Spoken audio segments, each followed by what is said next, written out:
the Bears are who we thought they were. That's why we took the damn field.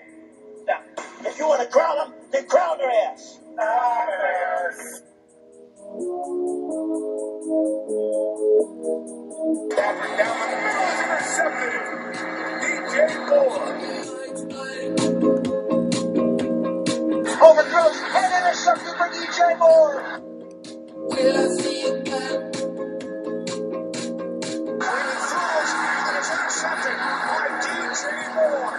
Pushing up the hill, searching for the thrill of it. Takes the snap from his own end zone, lines up, throws, into traffic, and it's deflected. Picked up by DJ Moore. Moore to 10, 5, end zone. Touchdown! Touchdown Bears! DJ Moore, pick 6. You are tuned in to the Chris and DJ Show with former Chicago Bears nickelback DJ Moore.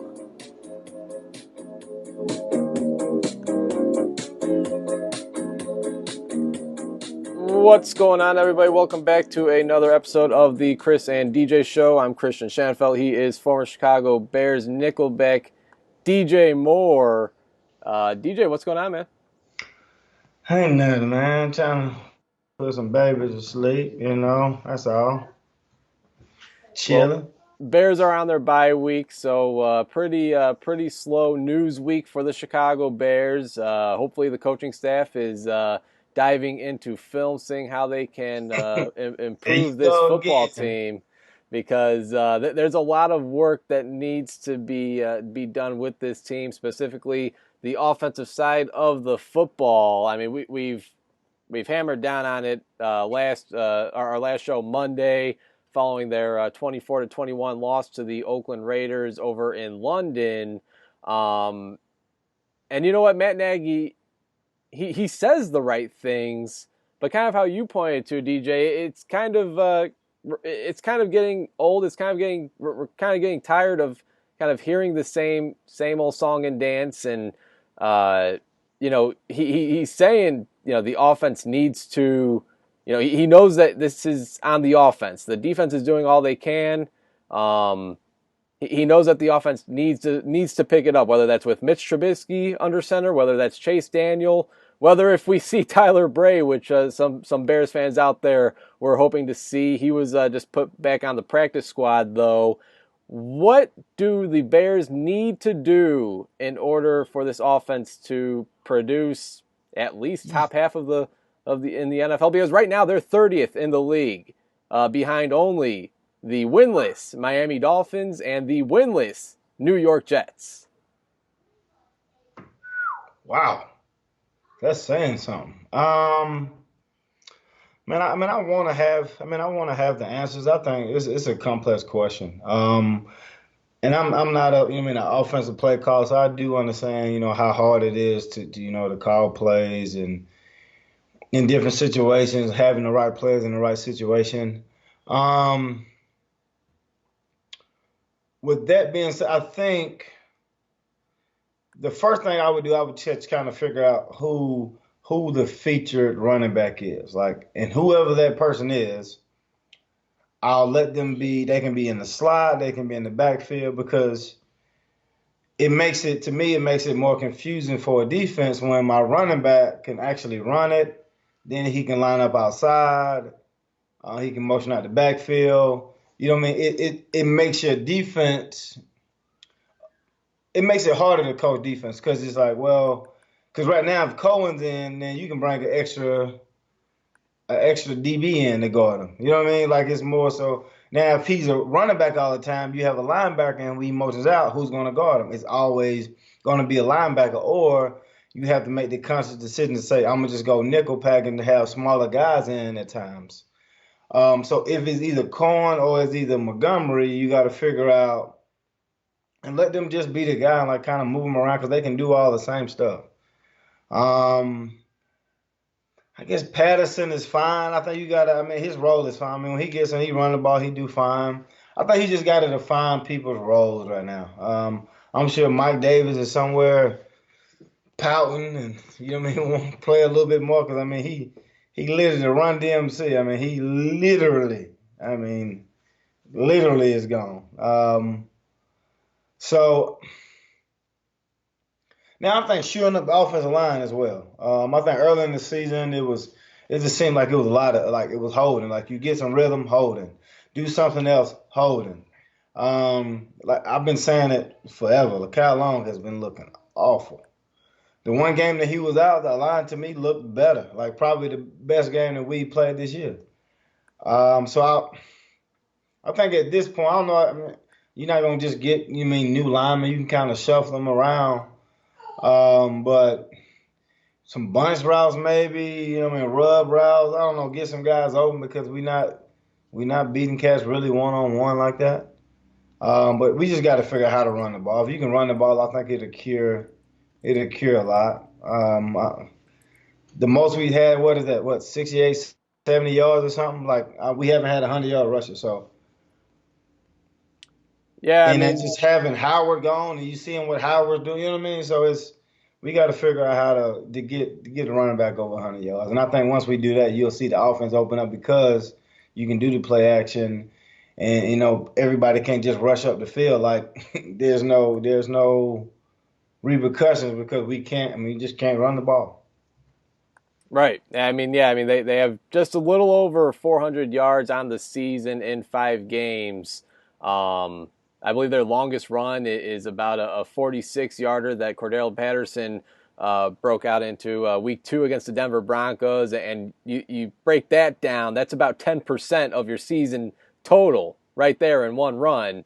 Yeah, you like you said, I mean, this run game, it goes vice versa. The run game helps the pass game helps the run game. When you have success at either one of those, it kind of helps you out in trying to succeed in the other facet that you're trying to run. And this running offense has been it has not been there to start the year. We'll see. And there's been, as you said, there's been so much hype behind Run DMC.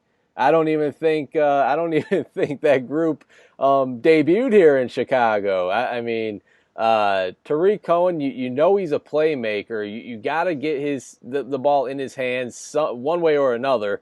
I'm not sure if running the ball in between the tackles, especially behind the struggling offensive line, is best right now. But you got David Montgomery, who's not really finding any success doing it either. And then, yeah, Mike Davis has kind of been really invisible the last couple of weeks. This run game has really, really been a big disappointment, and that I could see how that falls on, the lack of success in the passing game, obviously the poor offensive line play, and then really the play calling, the predictable play calling. It kind of all plays a factor in this. Well, yeah, and you spoke to it. Like when you say predictable, and when I mean by I think everybody in the NFL is predictable to some degree. But it just seems like, to me, these plays are predictable because everything just seems to be short. Like I think the one time we threw it down the field was Trubisky breaks out of the pocket, throws it to Gabriel down the sideline. You know what I mean? Like it's like now the play before was predictable because it was a short play, but he just made it. He made it to where it became, a long pass. Like it seemed like we don't have no plays where it's set up. I think Cohen had one where it was a little bit underthrown against, I think was it Denver, I think. But it doesn't seem like we have any plays that's actually taking shots down the field. Traditionally, when you a DB, coach gonna tell you, hey, they're gonna take probably 5 or 6 shots down the field just to see, can you adjust to it? Can you locate the ball? They're gonna just take shots. You just gotta take them. We just ain't taking them. So if I'm a defender, what am I waiting on? I'm waiting on you to run something short. And if I'm waiting on you to run something short, well, I'm closer. The windows are shorter. And now my D-line, they can get their hands up. I mean, obviously, everybody bat ball down these days anyway. So you got to figure out a way to be able to, to take a shot. Now, it's going to be harder because when your offensive line isn't holding up against 4, then, there's going to be a lot of people back there. But sometimes you just got to take the chance because anything that's been deep, I think, well, we had the one touchdown and then the interception with Green Bay was a little bit like a deeper throw. But one-on-one, anything one-on-one, you pull the trigger. You just say, hey man, here you go, because you can get pass interference, you can get holding, which they're gonna call if the receiver even turned. You can challenge it, or the guy can catch it. It's almost like a 75% chance that this gonna be good for you if you're on offense. Like those percentages along with all the stuff that can go with the ref and everything, and we just got to learn how to. I think if we can stretch the field, then those underneath routes and everything it'll be a little easier to complete. But you just have to. At some point, you got to stretch the field, and you got to do it in a manner that maybe it's the first play, maybe it's the first play of the game. Maybe it's on first, you know what I mean? Or maybe it's on third and short. You maybe can go deep or something like that. So we just got to be a little less predictable, but at some point, you have to take a shot down the field to let the defense know you ain't going to be just sitting on my routes. Life don't work that way. And you seen Chase Daniel take some shots. Some of them worked, some of them did not. Hopefully Trubisky, and the Bears actually released Tyler Bray yesterday. Resigned him to the practice squad today, so that's kind of an indication that maybe Trubisky will be back for this game next week against the New Orleans Saints. But you hope that Trubisky is going over some of this tape over the last couple of weeks that Chase Daniel has played, and you hope that he sees some of these throws that Chase Daniel is hitting. And I mean, when you got Allen Robinson out there, throw a jump ball every now and then. I mean, there's a good chance that he will come down with it. And he's proven the last really basically every game this season, he's kind of been the only bright spot on the offensive side of the football. He showed up in every single game so far. So he needs to trust Allen Robinson. I mean, you've seen Anthony Miller could do the same thing. And then, of course, Trubisky, 3 touchdowns to Taylor Gabriel against Washington. So you got to have trust in those guys that, they're playmakers, that they will come down with the ball and they'll make plays. And you know what? It'll be great if they could get anything out of the tight end position. Trey Burton, $8 million this season, DJ. I mean, come on. I mean, that's a lot of money spent in the tight end position. Then you got a former second-round draft pick in Adam Shaheen, who has not done much at all either. I mean, we've seen J.P. Holtz, who they signed from the Washington Redskins a couple weeks back. He actually made a decent play against the Oakland Raiders last week. I believe it was a 3rd and 10 and actually completed a 16-yard conversion. It'd be great to get some production out of the tight end position, especially because we know Trey Burton's capable. First half of last season, he looked like he was certainly well-deserving of that contract. Kind of struggled the second half, and so far to start the year this season, that could help the offense quite a bit as well, getting some type of production from the tight end position. Oh yeah, and when you talk about the tight end position, the reason it's so important because if you watch Kansas City, which we run the same offense, Travis Kelce is always open. He's always that guy that you can't simply just go and double all the good receivers because, like, he'll eat you up over the middle and have over 100 plus couple of touchdowns. So that's what type of productivity you want. You want him to be in the middle of the field. I mean, just being a mismatch for if it's a DB, I'm too big. If it's a linebacker, I'm too fast. Now, a lot of the times when I see him out there, it always seems like it's a lot of screens or he's having block or he's like the outlet guy. Now, he was hurt at the beginning. Like, is he 110%? You know what I mean? Is it after the bye week? Is he going to be ready? Now, does that boil down to play calling? Do I have to get you in the mix? Now, when I see it with Kansas City, Kelce is everywhere. He's outside by himself. He motions inside. He does this. He does that. He'll be in the backfield. Like, he's just everywhere. Now, I don't see us doing it. Now, we do that with Patterson and Cohen, but not so much with the tight end. The good thing about, and that's why we talked about when I was talking about Cohen being the back all the time, is like when he moves, you have to adjust to it. If he's a receiver, you don't have to adjust. You just play your regular coverage. So if it's a tight end doing all this stuff, you got to adjust because it's like people guard each other. Like, I'm not gonna guard the tight end typically, unless he's just really, really good. And you're like, you know what? It'd be better if a DB was on him. But typically, a linebacker is going to guard him. If he's out wide, I know the damn man. If he motions in, Like that's why you do all that stuff. So I mean, he's just a mismatch waiting to happen. But to this point, like you said, I mean, $8 million a year. I need to see some. I need to see them balls on them tips now.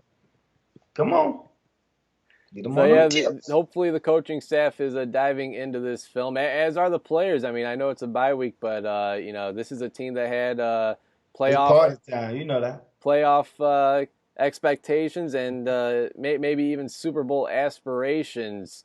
And so far at 3-2. I mean, the story would be totally different if somehow they squeaked out the victory in London over the Raiders and went into the bye at 4-1. But we could be looking back maybe weeks down the road that hey, maybe this loss this team needed a loss like this. Maybe this could kind of jumpstart this team. I mean, the team struggled in all three phases against the Oakland Raiders. DJ, offense, defense, and special teams. It wasn't just an offensive, struggle and offensive loss like we've seen in Week 1. This was a loss that fell on all three phases of the football team. DJ, and so much here in Chicago is talked about the quarterback position. And there was a report yesterday. Dan Celio, he's a radio host in Miami, I guess a former NFL, AFL player as well. I've never heard of him, but he does radio, and I guess his word somewhat means something. I mean, I've seen Sports Illustrated pick this up.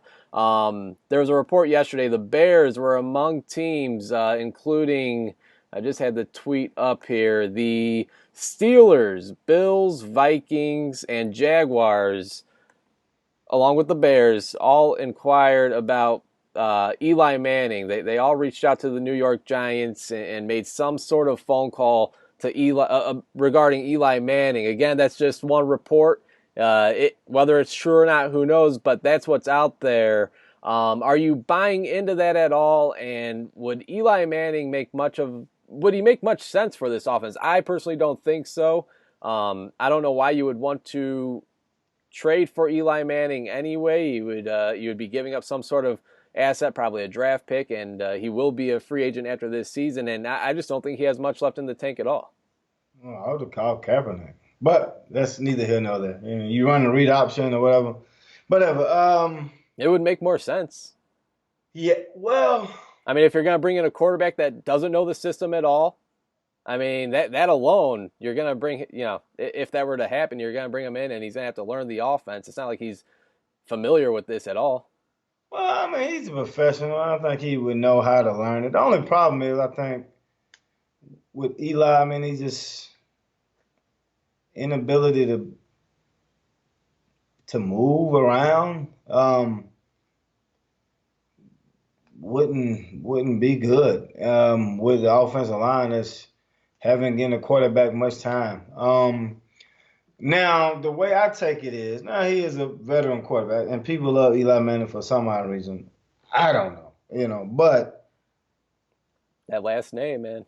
why would you? To me, it speaks more on Trubisky's. He's gonna be out longer than what he's supposed to be.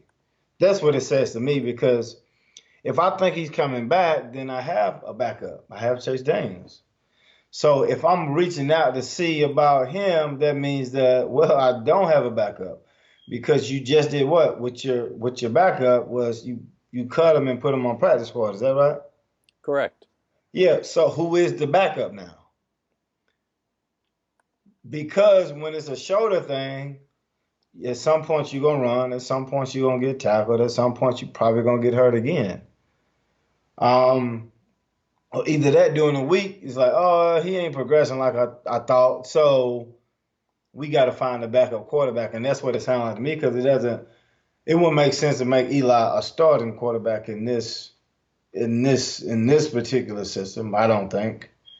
So hopefully Trubisky's all right, but I would assume that he's not.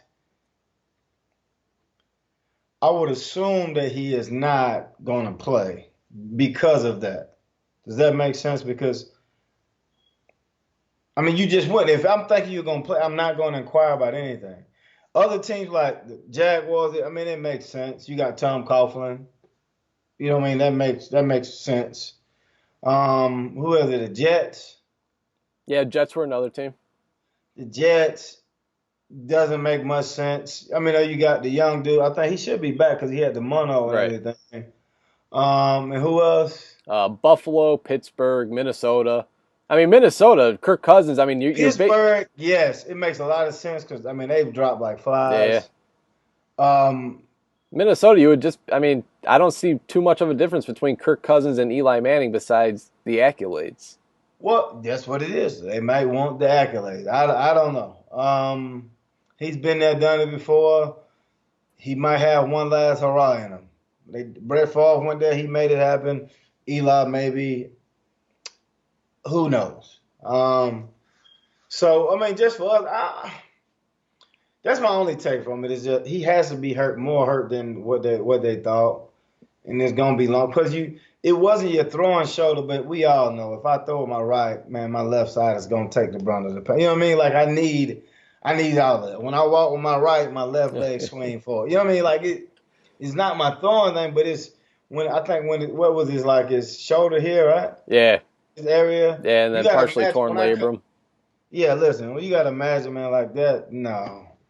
That could hurt. I think that'll take longer than what was it, like a couple weeks? Yeah. Yeah, I mean that's got to be at least like the heal, like it needs to heal. And if he's smart, if his agent's smart, like you don't come out there and get hurt. You gonna get the Josh Rosen treatment once the coaches get gone, and then now you gone, and now you're floating in space like a new planet, and oh my God, like they don't know what's going on with you, and nobody gave you a chance. So like he's still in the phase where he has to prove himself. But so don't go out there and get hurt. I mean, if it's me, like, you know what, like no, man, I'm not. I was like the Cam Newton pro, like, man, if I'm hurt, I'm hurt. I get if you playing good, but if I come out here and get hurt, I mean, that's it. Like you can't do that. So I think it'll take them time. So I'm assuming they may even sign somebody. We'll But see. for backup, I mean, just find somebody. Don't go in there trading people away for Eli Manning now. He got benched for a reason. And it wasn't just for this year or last year or the year before. It's like 4 years in a bundle. Like, man, people don't get that many opportunities before they get benched, Right. but he And does. let's not forget, he does have a no trade clause. So obviously, at the end of the day, it'll be Eli Manning's decision, if a trade goes through and he wants to move on, or if he just wants to stay put there with the Giants, maybe back up Daniel Jones for a year or two, or maybe he'll just call it a career after this season. We'll see. Sure. Speaking of these veteran quarterbacks, though, DJ, have I think I know where you're going to go with this. Have we seen enough out of Mitch Trubisky, though? I mean, No, after this season, I mean, this is a very high-powered defense. They're looking like they could possibly be even better than they were a year ago. You don't know how much longer you have this type of a special defense for. There are some veteran quarterbacks that could be available in the offseason, including Teddy Bridgewater, who's played lights out for the New Orleans Saints since Drew Brees went down with the thumb injury. Actually, all three quarterbacks that the Saints have, Drew Brees, Teddy Bridgewater, and Taysom Hill, are all going to be free agents this offseason. Do you go after one of those guys? Maybe take a flyer on a Jameis Winston or Marcus Mariota? Trade for Nick Foles. I mean, Minshew Mania is the real deal in Jacksonville, it seems like. Or do you stick with Trubisky again? Again, I think the Bears are kind of in, one of the worst spots you could be in the NFL. You got a young quarterback that you took high in the NFL draft, first round, and here he is, year 3. Now he's got an injury, still hasn't really proven himself. You still really don't know what you got in him. Have we seen enough out of Mitch Trubisky where after this season we can say, you know what, he's just not going to be the guy. He's not going to be able to lead this team to where this team wants to go, where this team has the potential to go, minus the quarterback position. And should they go after one of these veteran quarterbacks that might be available in the offseason? One of those veteran quarterbacks that might be available, somebody that you just mentioned, Cam Newton. By the way, Kyle Allen is playing there in Carolina. Maybe they go the cheaper route in Kyle Allen and try to build around the entire team, add other pieces on both sides of the football, and move on from Cam Newton. I don't know. I mean, that certainly seems like it could be possible. What's your take on that? I don't think you've seen enough of him. Just because, I mean, even last year he got hurt. And this year he gets hurt. He's going to miss some games. When he was in college, and he didn't start until his last year. He didn't play. He had like one of them Mark Sanchez things where he only played, like, started for a season. You did good. You know, impressed some people, ran good. You know what I mean, did everything you needed to do. But he's just young, man. He's still just trying to, you know what I mean, figure it out. The veterans, I mean, most of the cats you name, I mean, they kind of in his mold, though.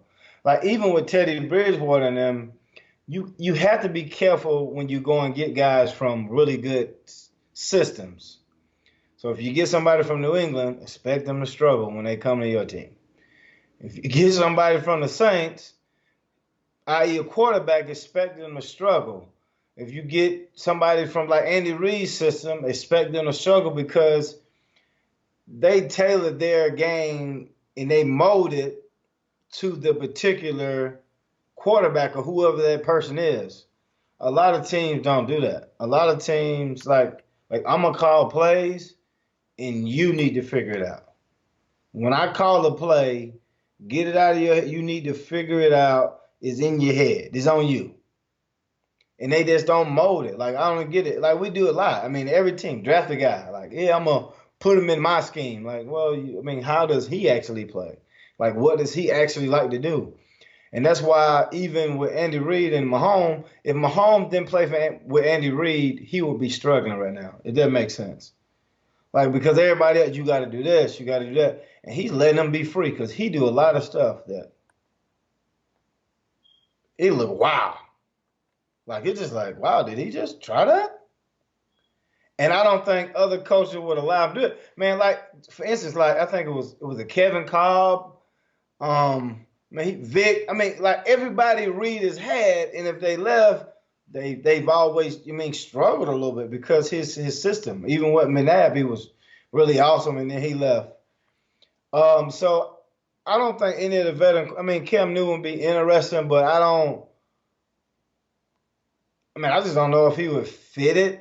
I think you can tell there's something around him. I mean, for to have a running team and have a good defense and then a running quarterback in Chicago in the wintertime could be okay. But I think you give him time. But that's me saying it. Will the fans, will the media give him time? Hell no. If he don't come out there this year and throw him, they may be looking for somebody. But I don't know who else you would get to where you would say that they would come in and like change something. Even like a Nick Foles, he's a Philly guy. Like, listen, he need to be the backup or the starter in Philly. He's gonna struggle everywhere else. That's just what it is. When he's been good, it's been here. When he's not been good, it's been everywhere else. You can pay him if you want to. He struggles everywhere else. It is what it is. You have a couple quarterbacks. So like a Peyton Manning. Once Peyton Manning leaves Indy, what happens? He takes his whole offense. Like, he runs what he wants to run. And when they tried to put him in the box and had him run the stretch and stuff, they won a Super Bowl, but he looked absolutely dreadful. You know what I mean? So, like, even a guy like that, like a Hall of Fame first ballot, like, you could put him in while he was playing Hall of Fame. When you try to stick that square in that round hole, man, you're gonna have class conflict, you're gonna have problems.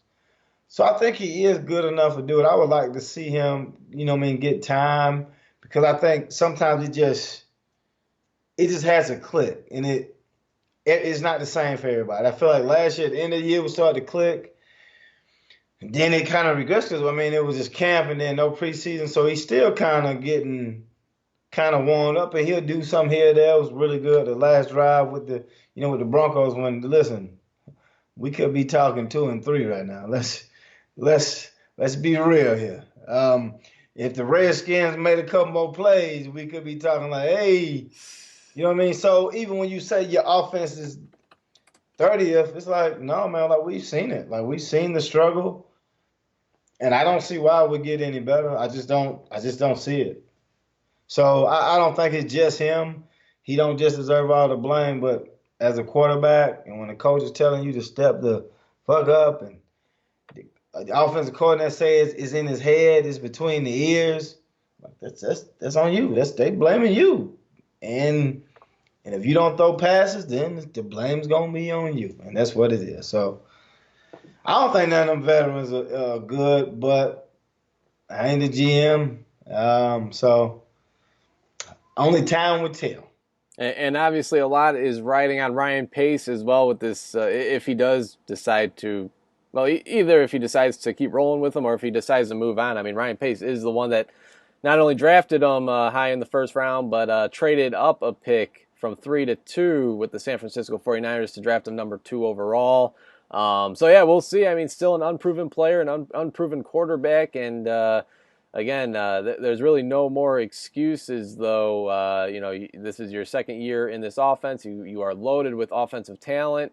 The offensive line has been struggling a little bit, but nonetheless, still got a lot of playmakers on the offensive side of the football. So Nagy and Trubisky, Nagy and Chase Daniel, whoever they decide to roll with, they got to get this thing figured out because, again, that defense is still a very special defense, one of the top in the league. One more thing before we go around the NFL and talk about some of the trending topics in the league, DJ. Do we still feel the same about the Chicago Bears and where they might end up this season as we did a month ago when the season first started, prior to the season, I should say? I think you had them 9-7. I had them 10-6, if I'm not mistaken. Do we still feel the same? I'll go first. I'm thinking more of a 9-7 type team. I'll go one more loss. Until I see it with my own eyes. Again, I'm sold on the defense. Until I see it with my own eyes that this offense can actually put some points on the board and find a rhythm. I think that's kind of the main thing, the main word of the day or word of the season so far with this offense is rhythm. They need to get in some type of rhythm. They need to find some type of success. They need to know how to sustain drives and keep your defense off of the football field. Obviously, we've seen a lot of the defense last week against the Oakland Raiders. So that's kind of where I'm going with that. I think this is more of a 9-7 team. Maybe they could still squeak into the wild card round of the playoffs, and from there, who knows what could happen. But the NFC North is very tough. I mean, Detroit has gotten off to a very good start to the season. The Green Bay Packers have looked great to start this season. Minnesota a little shaky. Obviously, the Bears already dominated them in a win a couple of weeks ago, but nonetheless, still a very tough division. And again, until I see this offense make improvements, I'm thinking this is more of a 9-7, maybe even an 8-8 team. They do have, according to I forget what publication it was, but they do have the toughest remaining schedule in the NFL, the Bears, that is. So that certainly doesn't help in their favor. So I'm thinking this is more of a 9-7, 8-8 team. Maybe not so much of a 12-4 team that we've seen last season or a 10-6 team in which I predicted before the season. But nonetheless, 9-7, we've seen it once before that can still get you into the playoffs. We've seen that Arizona Cardinals team back in 2007, I believe it was, that they were a wild card at 9-7, maybe even 8-8. I think it was 9-7. But anyways, they ended up making a run to the Super Bowl and nearly knocked off the Pittsburgh Steelers until Santonio Holmes made that crazy touchdown catch in the corner of the end zone. But yeah, I'm thinking more of a 9-7 team, DJ. What are you thinking? Any changes since the season started? Because in the division, I remember picking Minnesota. It's probably leaning more, probably Green Bay. And just looking at the schedule, and I want them to make the playoffs. I just don't see it happening just because of the offensive struggles. Now, from week to week, things change. It really does. We've seen really explosive offenses, and then they just kind of simmer out. We've seen the Browns play really good, and then they simmer out. we've been consistently bad. So turnovers come in bunches, and hopefully offense does too. But typically it doesn't. But with that being said, I don't see us getting anything going on the offensive side. Man, I mean, the teams we playing are all like the toughest remaining schedule because you have defense, defense, defense, defense, defense. One of the teams you should probably beat in the Chargers, what they got? Defense.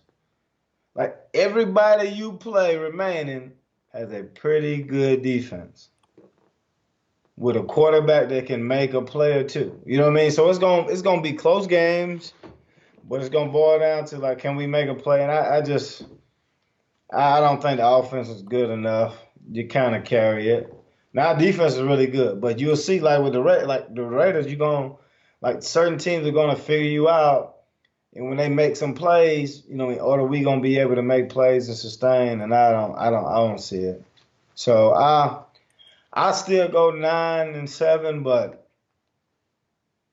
like a loss here and a loss there could kill morale and then drama, then questions and then questions, and then all of a sudden we got Eli Manning throwing passes and winning. I don't know, man. You know, it could be interesting. Yeah, Say this.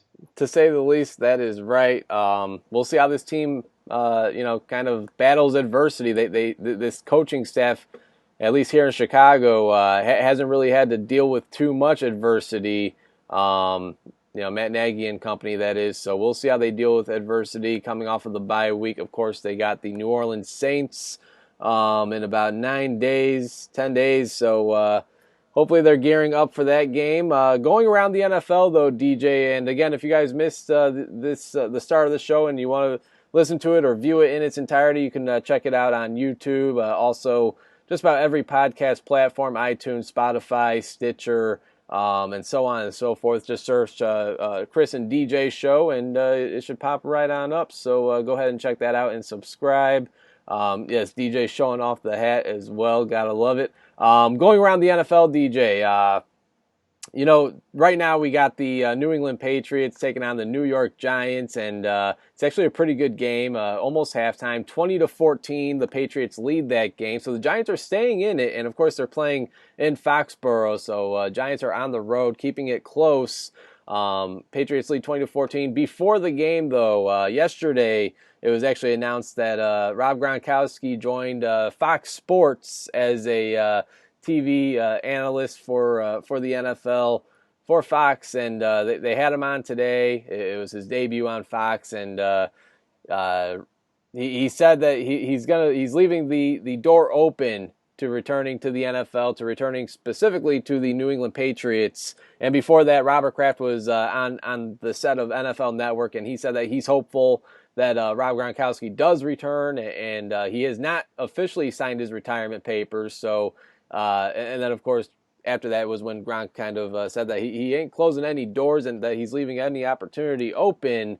Do you think Gronkowski comes back to football? I personally do not. He doesn't look like he's in shape. He kind of had one of those body transformations that you see like a lot of offensive linemen have once they retire from the NFL. Not to that extreme though, but this is a guy that is injury prone, and now losing some weight, losing some muscle. I'm sure that doesn't help, especially when playing the tight end position, a very physical position, one of the more physical positions probably in the game.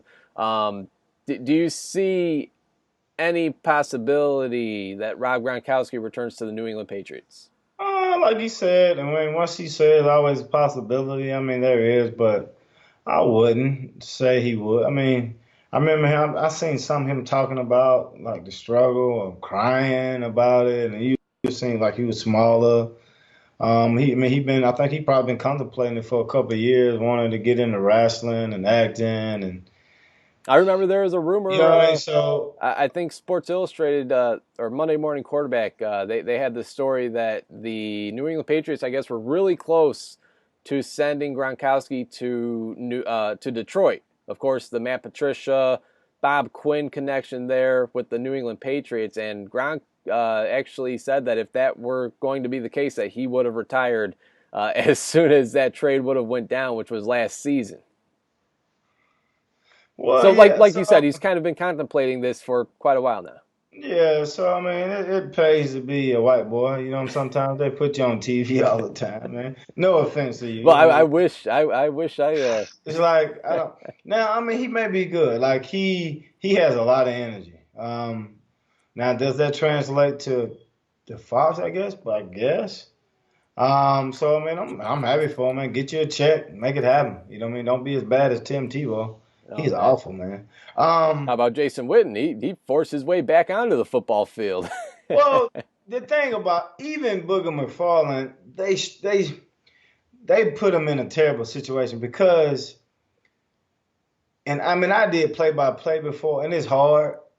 But to be your first time, really, not first time, but for Witten, your first time on Monday Night Football, and then you in a three-person set, like, so you got one play-by-play and two people to like talk over each other, and when you make a point, I got to make a better point. That's a terrible spot to be in. Cause I mean, it's just hard because it's like, man, he made a point now. I got to make one. Or he made a point. I got to make the same one or a different one in a different way. So it's hard, but I think a lot of man people talk about that, like, cause your first year you always struggle a little bit. Now Booger McFarland got to do that whole thing by himself for the first time by himself, cause he struggles a little bit. But I mean, you'll get better, cause John Gruden or John Madden, or cats like that, that John Gruden was good, man. Like you could tell, like he just like it just naturally like he knows when to say it, knows when to stop. So hopefully, you know what I mean, he'll be doing like the post game stuff. Yeah, I think it's not totally clear yet, but I think he's going to be on set with like Terry Bradshaw and Oh yeah, Tony man, listen, Gonzalez, that's the best part. Strahan. All them cats just Oh yeah, man. Like they just Hall of Fame cats having a good time talking about the game. Like it seemed like they having fun. Now you will see like is Randy Moss on Fox or a different one? he's on ESPN. Okay, yeah. So it's a couple cats like that. Like they'll he's better than he was last year. If that Hmm. makes sense. You know what I mean? So it take and it look easy. Be like, oh man, you just talking about football. Like, nah, man. Like you got to look at the right camera. This a camera switch. You got to read out this. You got to do like this. Man, I went through a couple of them like little boot camps, and you'll be sitting there like this is overwhelming a little bit. Like this is a lot. How You do know you what I mean? think, So before Cutler went to the Miami Dolphins, he was actually supposed to be on ESPN as a play-by-play guy. How do you think he would have done? oh no, he would have done fine. I think quarterbacks themselves should always do fine because they know to be a good quarterback, you got to know the offense, obviously, but you got to really know the defense. Like, so if you're a quarterback, you probably should be a pretty good defensive coordinator. So you should kind of know what's going on. Now, I think kind of like a Tony Romo make it hard on you because if he's out there calling every play, then I'm guessing they're going to expect you to call every play. Like, hey, this is what's going on. But it's really the reason that you can do that is because it's just concepts. You know, like this is what they're calling, this is what they're checking to. And you would think like, man, why is the defense not making that happen? But here's what it is. I think I mean, he'll do fine, especially in a setting like that where they'll have like a little special Grunk time or the Grunk person of the week. He'll dance and he'll do and like he'll I mean I think he'll be good because he just a lot of energy, man.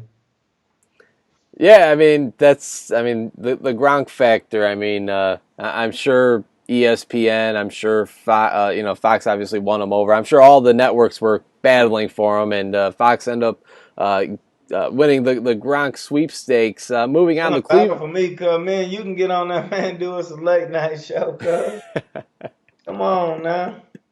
One day, one day. Cleveland Browns, DJ. I mean, it's a disaster there in Cleveland. I mean, it doesn't seem like anything is going right. They are 2-3, but they got shellacked the other night by the San Francisco 49ers, who go on to be 4-0, and their defense looked absolutely fantastic with guys like Nick Bosa, the rookie out of Ohio State, DeForest Buckner, D Ford. I mean, they were absolutely getting after Baker Mayfield, and the offense couldn't do anything despite having guys such as Jarvis Landry and Odell Beckham Jr., not to mention Nick Chubb in the backfield, there seems to be that the panic button is being pressed in Cleveland. If not being pressed, the hand is hovering right over that big red button there in Cleveland. And a lot of people are pointing to the head coach, Freddie Kitchens, and thinking that maybe it's something that he's not doing right, and that this offense won't find its way back to having the success that it had last season, which a lot of people thought that Freddie Kitchens was the main reason for. Baker Mayfield hasn't looked himself this season. A lot of people were kind of crowning him as a possible MVP candidate before the year, and it has not been that way. You got a story saying a lot of NFL players don't really appreciate the way Baker Mayfield kind of comes off, and there was a rumor or a report that players think that Baker thinks he's a lot better than he actually is, and I could see how that may seem. What is up with the Cleveland Browns, DJ? I mean, this is a team that, kind of make a comparison to the the Philadelphia Eagles dream team. I think Vince Young tagged them as years ago when they made the big splashes in free agency. They brought in Nnamdi Asomugha. They brought in quite a few players in free agency, and they ended up going, I believe, 7-9. This almost has that same type of vibe where they made some splashes in the offseason. They brought in Odell Beckham. They traded for Olivier Vernon on the defensive side of the football. They made some quality moves, or so it seemed like, in the offseason. As they say, you don't win, though, making these splash signings in March and in April. What is going on with the Cleveland Browns, DJ? A lot, but the big thing is offensive production just ain't there. They don't have the offensive line to protect the pass. Now, Nick Chubb has been awesome.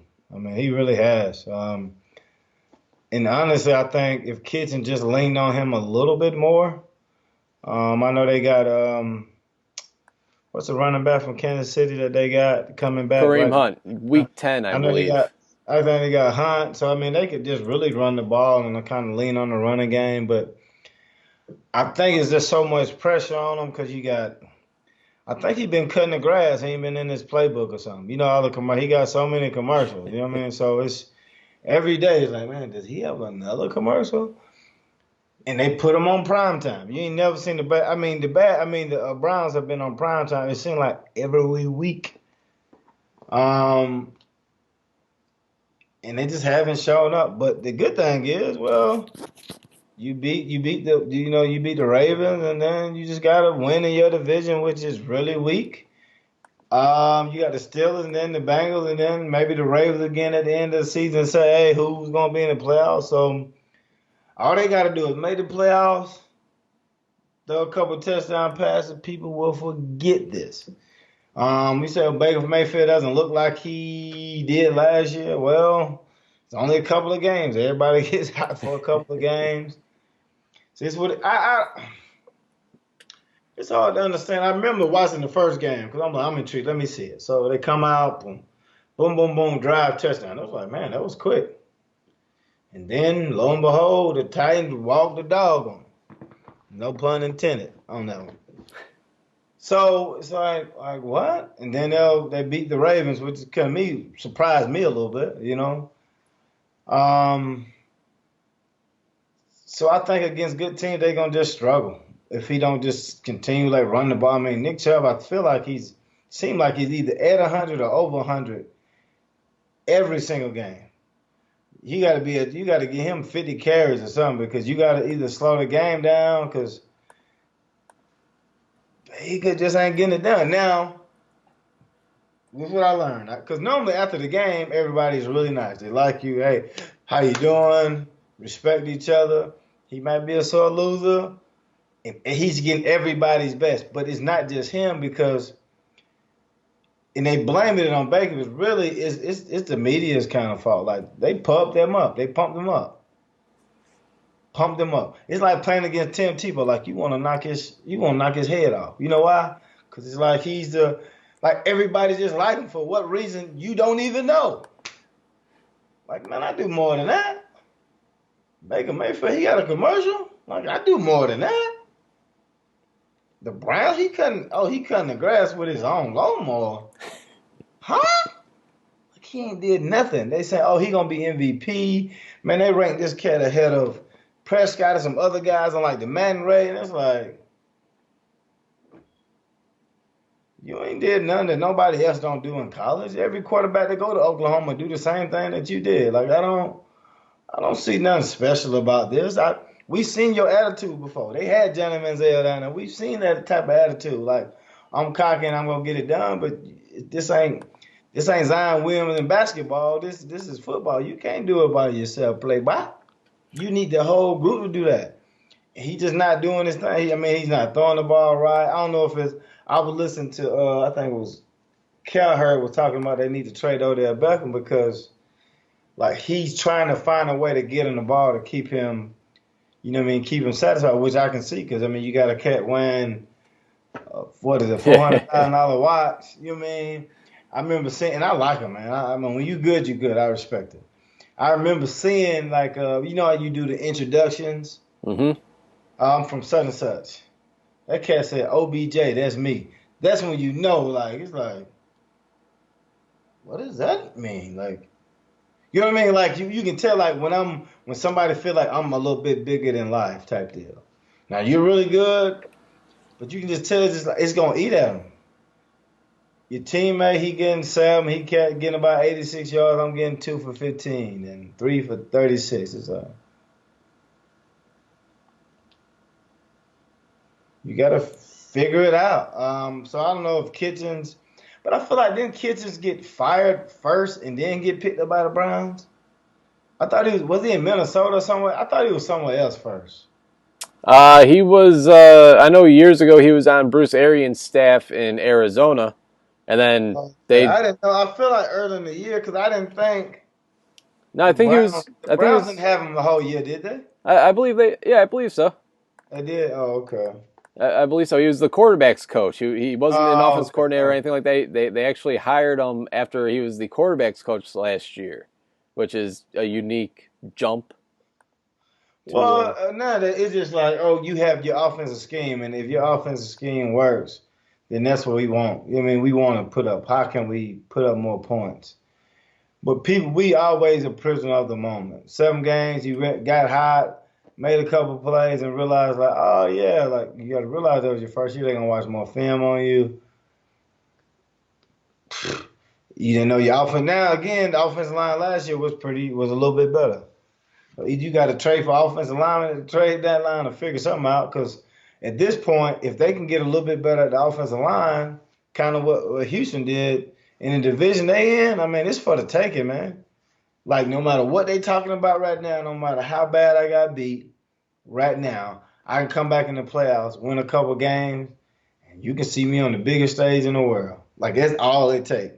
That's what's cool about football. Like you just once they're in the playoffs, there's only a couple of guarantees. You know, New England's gonna win their first game, and then they'll struggle through the rest of them, and then they'll eventually may win and may lose it. But man, listen, it's there for the taking. So they're gonna have to think at the trade deadline. They're probably gonna have to go hard and try to figure out a way to get some type of lineman or something. Give draft picks away, whatever it is. You got to get somebody who can protect them. Yeah, you said it perfectly. It's a week-to-week sport. The NFL football is. And speaking of the trade deadline, DJ, this Jalen Ramsey saga. I mean, it's kind of odd. He's been out the last couple of weeks. He's made it well known that he wants to be traded from the Jacksonville Jaguars. He says that he feels that respect was lost on both ends, from both the head coaching and even upper management, a la Tom Coughlin. And he doesn't feel the same about them as he once did before either. So he said once respect is lost on both sides, that there's a change that needs to be had, and he's been out the last couple of weeks for what they've called a back injury. A lot of people are kind of speculating that it's just because he doesn't want to risk injury and he doesn't want to suit up for the Jacksonville Jaguars anymore. Shad Khan said today that he is confident that Jalen Ramsey will play for the Jacksonville Jaguars this weekend against the New Orleans Saints. Do you think, and Shad Khan has made it well known that he does not want to trade Jalen Ramsey. He wants Jalen Ramsey to remain a Jacksonville Jaguar, and that he loves having him there on his team. Ramsey does not feel the same way, though, obviously. Do you think Jacksonville ends up trading Jalen Ramsey? Supposedly, they've already turned down a trade request that included a first and second round draft pick. So certainly teams are biting on this. I do not think the Jacksonville Jaguars pull the trigger. I think he does remain in Jacksonville, and this saga will only continue throughout the season and even into the offseason. Maybe a deal gets done in the offseason when Jacksonville figures out, or if Jacksonville figures out, there's no way they could resolve this. Again, money does talk, though, so we'll see if maybe they offer him the right deal if he decides that he wants to stay there in Jacksonville or not. What do you think happens with Jalen Ramsey, DJ? I think he's gonna leave. They had the little run that year, but I don't see it happening again. You mean you don't believe in Minshew Mania? Yeah, it's cool, man, and I like it. And he got the mustache, even though Aaron Rodgers kind of kicked it off in it first. But whatever. I really just don't see it. And I think he just, at this point, like he said, like once I disrespect you and you disrespect me, like it's hard to come in and work and look at you. I mean, it's just what it is. My wife had a thing with, somebody at work or whatever, one of the people that work under her. I say, man, once something like that happen, like it's hard for people to get past that. They don't see like, hey, man, I'm trying to do what's best for me. You trying to do what's best for you. No, we just mad at each other. And with Coughlin, I think he's always been like the no nonsense guy. Like he's the grandfather. Like if you're not 10 minutes late, or if you're not 10 minutes early, you're late.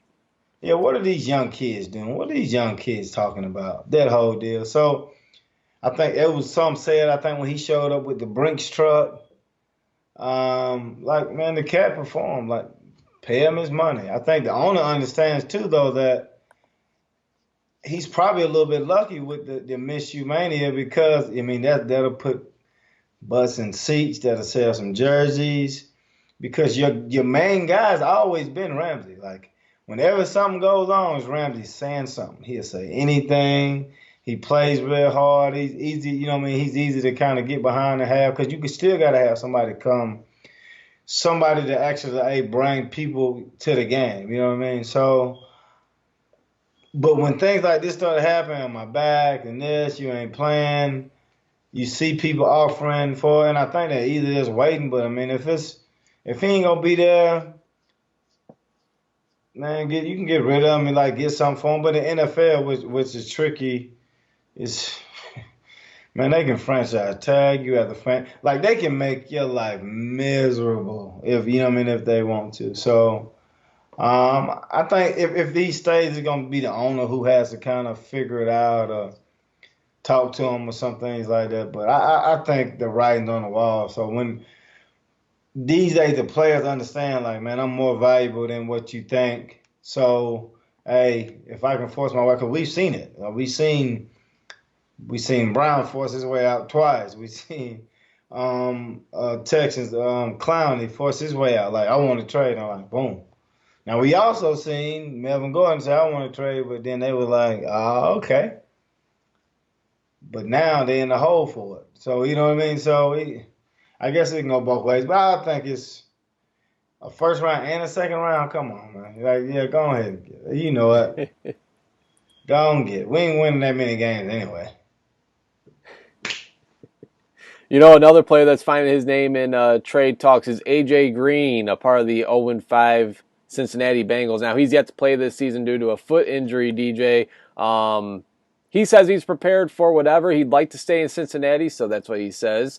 But he is prepared for whatever happens leading up to the trade deadline later on this month. Their head coach, Zach Taylor, he was quoted saying, I've heard the speculation we're not trading that guy. in regards to A.J. Green. Are we buying it? I mean, this is a team that's probably in rebuild mode. I don't see them holding on to Andy Dalton after this season, although he's on a team-friendly deal. But in order to move forward and progress and make that jump, I mean, Andy Dalton can only take you so far. So I'm sure they're going to address that quarterback position in the draft. Get Zach Taylor, another one of these young offensive minds. Get him his own quarterback so he could groom him into whatever type of quarterback that he wants. AJ Green, great player, 32 years old.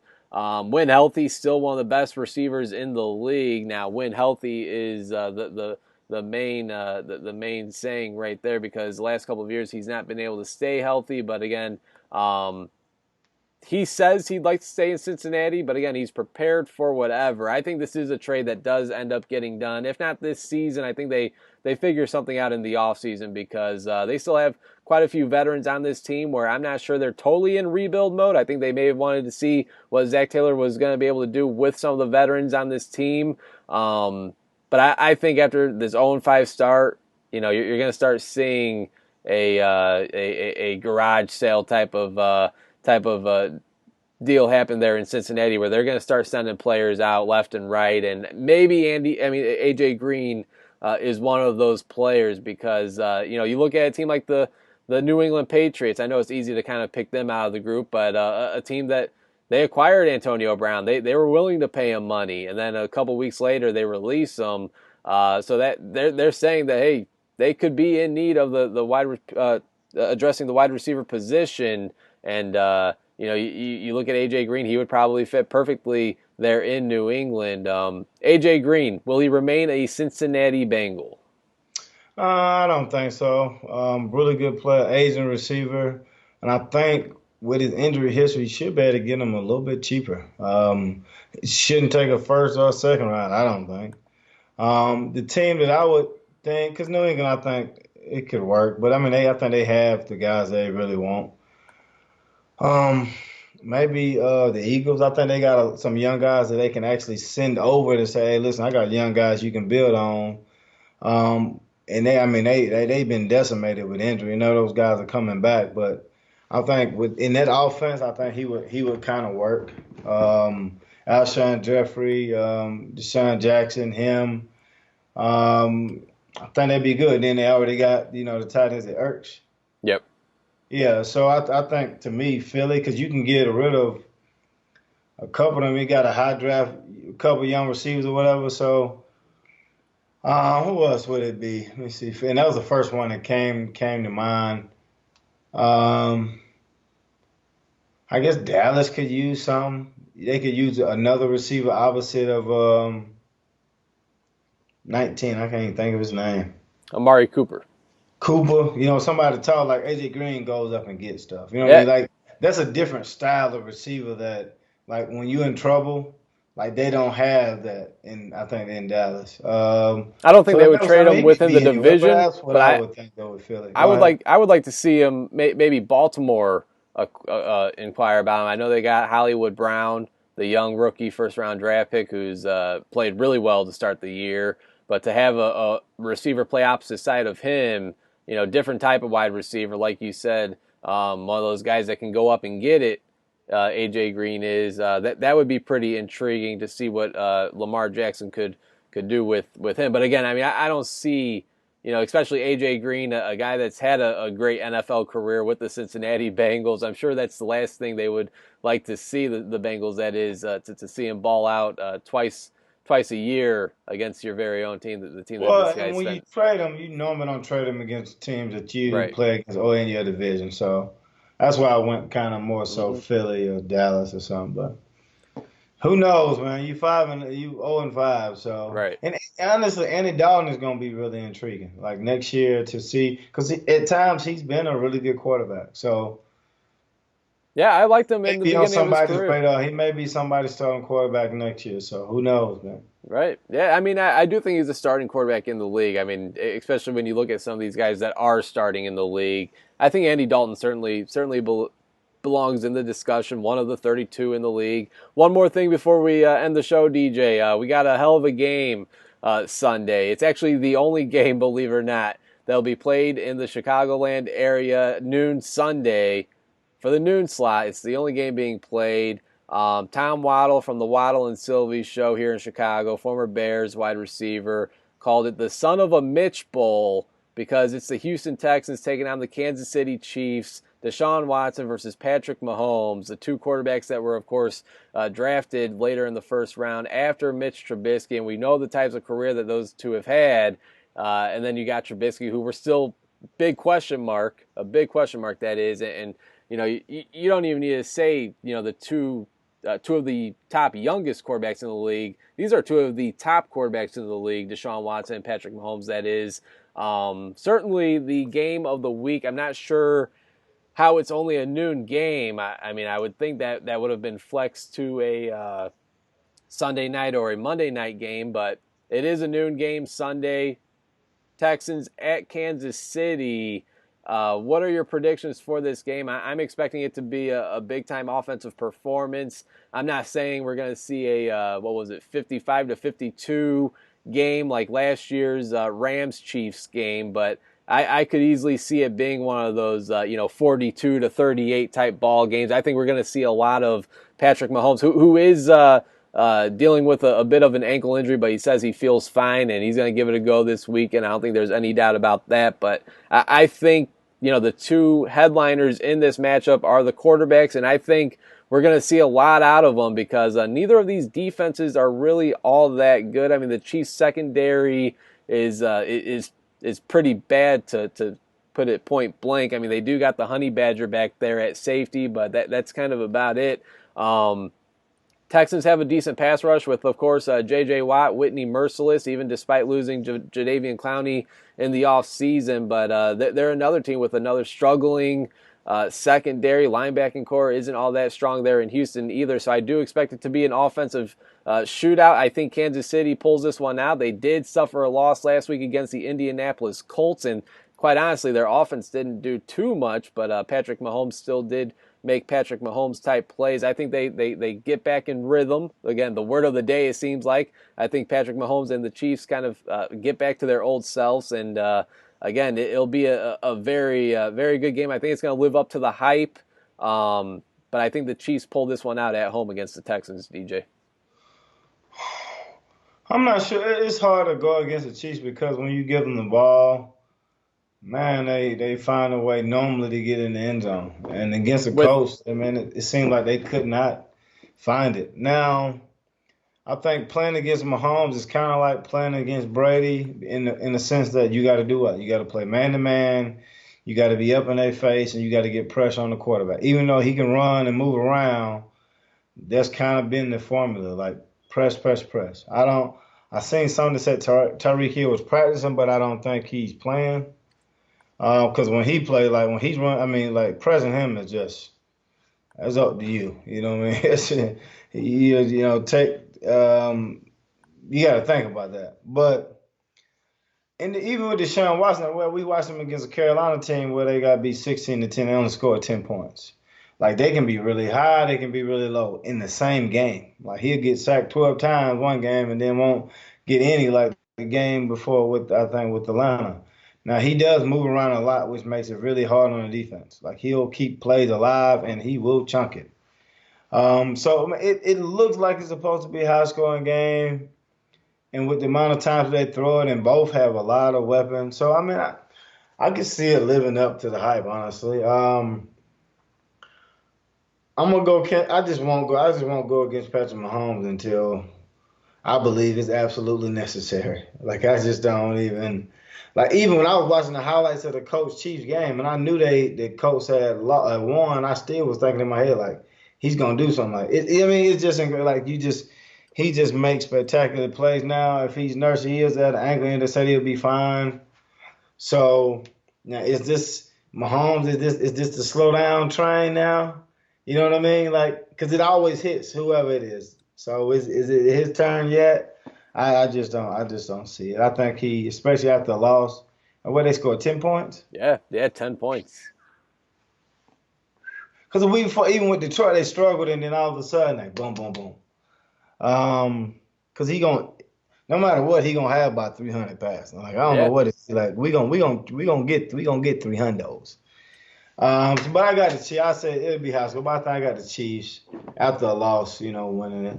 I don't think Andy Reid loses too much after a loss. I'm assuming in his long illustrious career. Right. And they're playing at Arrowhead Stadium as well in Kansas City. So, Oh yeah, it's gonna be extra high. oh yeah. So, yeah, I mean, again, it's gonna be a great ball game, and again, with Bears fans here in the Chicagoland area, the only game that will be aired on TV, again, as Tom Waddle put it, the son of a Mitch Bowl. But can't go back, can only look forward, and Trubisky is the Bears quarterback, while Mahomes and Watson were passed up on and landed elsewhere. DJ, that's going to do it for tonight's show. As always, thanks everybody for tuning in. Again, you guys could find the show a few different spots: YouTube, Spotify, iTunes, Stitcher. I mean, number of different platforms to check out the show. Be sure and do it. Subscribe, comment, like. Retweet, do all that jazz, and hope you all enjoyed the show. Be sure to tune in next week as we preview the Bears and New Orleans Saints game following the bye week. Saints play the Jacksonville Jaguars, so they got their hands full for that. Hope you all enjoyed tonight's show. You guys follow me on Twitter at Chris Schanfeld. DJ is at DJ Moore 30. And until next time, everybody, thanks for tuning in.